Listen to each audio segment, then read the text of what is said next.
Hello guys and welcome to my channel Mike TV, and this is Ragnarok V Return. So kung bago ka pa rin sa aking channel, i-hit mo na yung subscribe button at yung notification bell para lagi kang updated sa mga bagong videos ni Kuya Mike. Ayan. So ang pag-uusapan natin ngayon kung paano ba mag-craft ng hero equipment, alright, or ng accessories. So yun yung pag-uusapan natin ngayon at may mga bonus pa. Alright? So, simulan na natin guys. So, paano po mag-craft ng equipments or ng accessories dito? Napaka-simple lang, no? So, punta ka lang ng equip.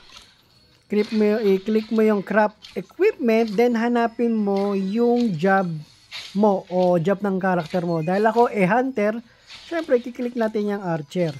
Para makita mo yung mga items na pwede mong i-craft, no? Sa job ng archer or ng hunter. So, ngayon, magkakaraft tayo ng accessories tulad ng necklace. Yan, bibilisan lang natin itong video na to kasi alam ko, nagmamadali ka. So, mag-ingat lang kayo sa pagpili ng accessories kasi meron dalawang klase ng accessories. Isang magic type, isang physical attack type. No? So, merong attack type, attack percentage, at merong magical attack percentage. So, dahil nga hunter tayo, kailangan natin ng attack percentage. So, ano ba yung mga requirements niyan? Alright? So, ang kailangan mo dito is yung blueprint. Saan ba makukuha yung blueprint ng necklace na yan? So, makukuha mo yan sa event, no? So, itong Battle of Valhalla. So, hindi naman siya daily, no? Hindi ko alam kung daily ba to. Pero, makikita mo yan sa event. So, saan ba makikita yung event? So, punta ka ng event. Ayan, click mo yung event, then hanapin mo yung Battle of Valhalla. So, dyan mo makukuha yung mga blueprint ng mga accessories. So, tulad ng necklace, no? So, dito naman sa Battlefield of Colossal Soldier, makukuha mo naman dyan is yung blueprint ng earrings para makapag-craft ka ng earrings. Yung Battle of Valhalla, dyan mo makukuha yung blueprint ng necklace. Alright? So, punta tayo sa craft equipment ulit. Filter, i-click mo yung job mo. Dahil archer ako. So, click natin yung tawag doon, itong necklace. So, dahil nga meron na ako nitong blueprint, kailangan naman natin ng the weight of the polar star. So, itong the weight of the polar star, makukuha mo naman yan sa single dungeon. Saan ba makikita yung single dungeon? Punta ka ng trust, click mo single dungeon. So, yan yung mga title niyan, no? So, Scorching Desert of Nostround. So, dyan mo makukuha yung the weight of the polar star. Then, yung isa pang recipe is etong hero crafting stone. Alright, so makukuha mo naman yan dito sa frigid land of Jotunheim. Yan. So, i-craft na natin. Alright, so filter ulit, archer. Yan, apply.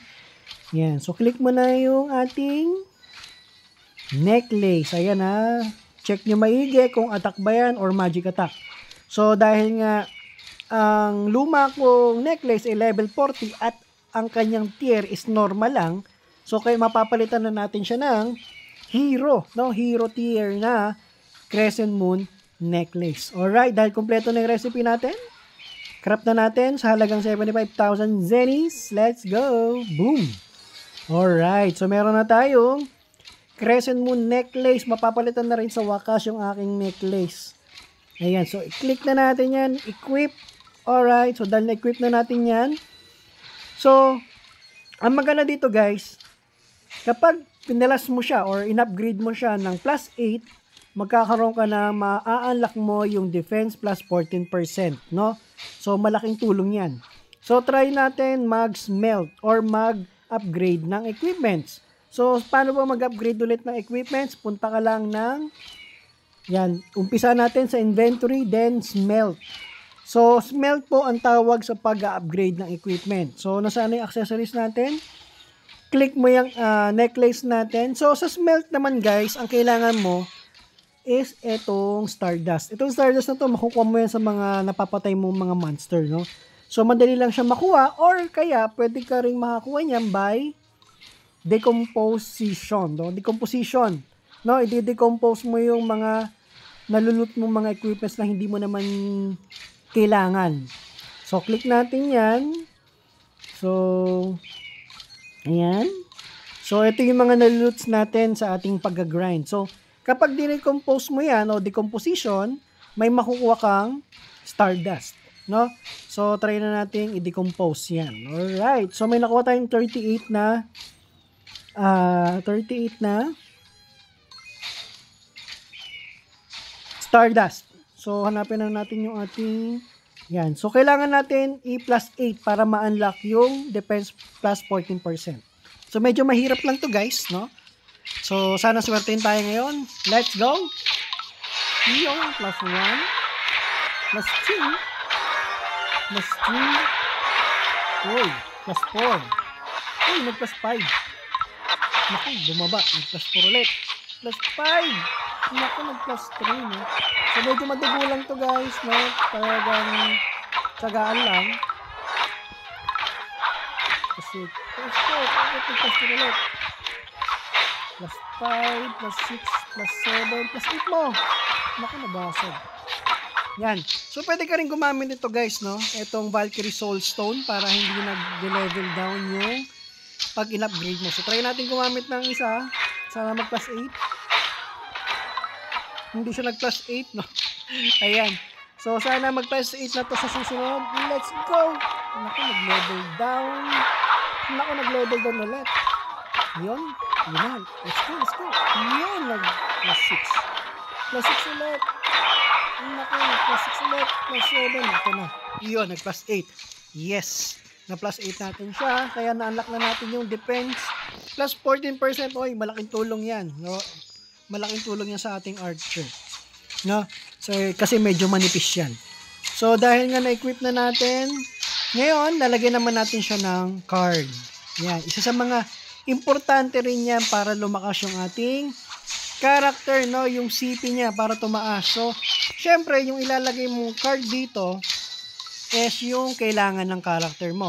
So, maganda rin to, no? Yung AG plus AG and Luck. No? Sana may dex tayo. Kaso, wala. No? So, ito ilalagay natin.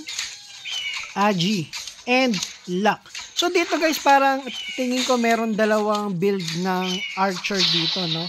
Meron build yung pang AOE, tsaka meron siyang build na pang, tawag doon, build siya na pang single enemy, no? Yung AG type, no?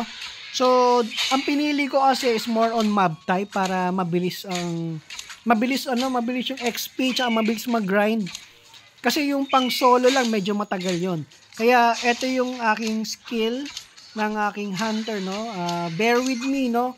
Baguhan lang rin ako dito sa game. So, ito lang siguro yung pwede kong i-share sa inyo, no? It's more on AOE type na hunter, no? Saka na ako magsisingle kapag medyo mataas-taas na yung level ko, no? Pang PvP type. Pero ito ngayon is for grinding type, no? Max yung aking arrow shower. Alright, max po yan. Next, max rin yung attack speed. No, 17% po yan. Max yan. Then, isang Falcon is level 4 ng Hawkeye kasi additional critical yan. Active siya, no? Active skill yan. Hindi siya passive. So, kailangan mo siyang i-click. And, naka-max yung aking charge arrow.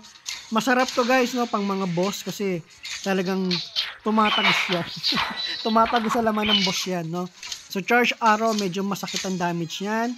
Etong blood scratch, meron siyang parang bleeding na negative status effect, no? Bleeding. Kapag tinamaan mo siya, nag-generate siya ng additional damage. Then, itong double shot, no? Parang double strike ito sa lumang Ragnarok.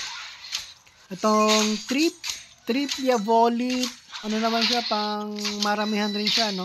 Maraming tinatamaan sa front, no? I think 3 ata. Kasi 3 yung arrow. 3 yung arrow, no?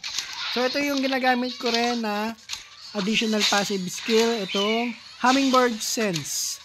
No? Additional attack percentage. No? Attack percentage, 6%. Max yan. So, yan lang yung aking skill ngayon. Hindi ko pa alam sa third job ko, no? Dahil hindi pa ako third job. So, ito pa lang yung hunter skill ko, archer, no? So, wala na akong dyan, novice skill. Archer, and Hunter skill, no? So, dito naman sa ating skill, kung makita ninyo sa baba, merong auto skill set, meron namang manual skill set. Dito sa auto skill, hanggang 5 skill lang ang pwede mong i-auto. Kung gusto mong dagdagan, nawala. Ano yung nawala? Yung arrow shower pala. Ayan. Lagyan natin. So, kung gusto mo madagdagan yung auto skill mo, kailangan mo magbayad ng 200 diamonds, no? Dahil sa akin, dapat kailangan ko ng Hawkeye kasi hindi siya nag-automatic eh, no?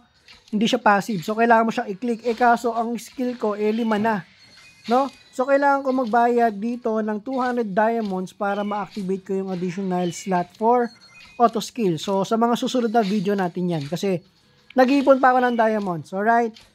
So, yan yung ating video for today muna. No? Kung may gusto kayong itanong or kung gusto ninyong request na video natin, mag-comment lang kayo sa comment section dito sa baba. No? And try natin gawan ng videos yung mga request ninyo. Alright? So, hanggang dito na lang muna si Kuya Mike. And maraming salamat sa pagbigay ninyo ng oras sa panonood ng aking guide dito sa Ragnarok V Returns. Ayan. So, see you again sa susunod nating video. See ya!